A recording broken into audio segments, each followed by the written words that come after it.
Yo mga kabowlers, top rookie this season 2025 naghahanda na sa nalalapit na NBA opening. Top 1 draft ng Dallas Mavericks na si Cooper Flagg at top 2 draft na San Antonio Spurs na si Dylan Harper. Sino sa dalawa ang aarangkada or hype lang ba sila? Tara sa video na to ating pag-usapan. Don't forget to like and subscribe para lagi kang updated about basketball. Umpisahan natin ang top 1 pick na si Cooper Flagg. Nag-average siya ng 20.5 points, 5 rebounds at 2.5 assists sa dalawang game niya sa Summer League. Maalat ang una niyang laro pero bumawi naman siya sa kanyang second game at pinahinga na siya sa kanyang remaining games para iwas na din sa injury. Pinuri nga ni Dirk Nowitzki nakaraan si Cooper na pasabi pa nga siya ng "The hype is real and the sky is the limit" at sabi pa niya na magiging future NBA star itong si Cooper Flagg. Kilala si Cooper Flagg sa kanyang defensive versatility at kaya niyang bantayan from 1 to 5 position.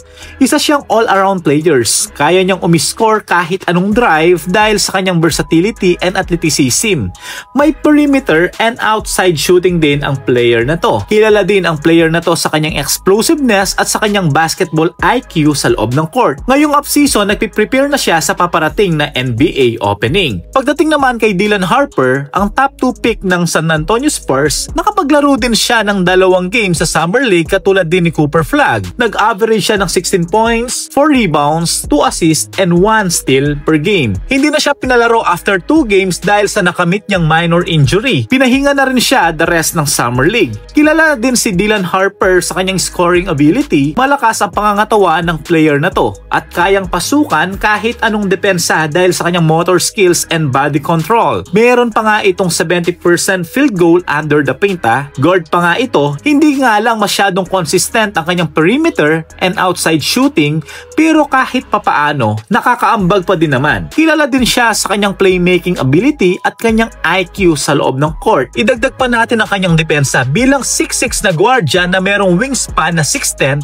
Talagang kaya niyang bantayan anuman ang posisyon nito. Nagkaharap nga ang 2 top rookies na to sa Summer League at nanalo sila Dylan kontra kila Cooper sa score na 76-69. Parehong monster game performance ang ibinigay ng dalawa at sobrang hiyawan nga ang mga crowd sa ginawa nila. Pero ang malaking katanungan ngayon ay sino ang mamamayagpag sa darating na 2025 season?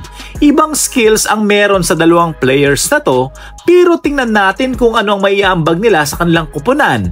Makikilala ba sila ngayong season o kamukha lang sila sa mga nakaraang season na rookie na hype lang sila? Anong masasabi mo kabowlers? Comment ka naman sa baba para pag-usapan natin. Don't forget to like and subscribe. Thank you for watching. God bless.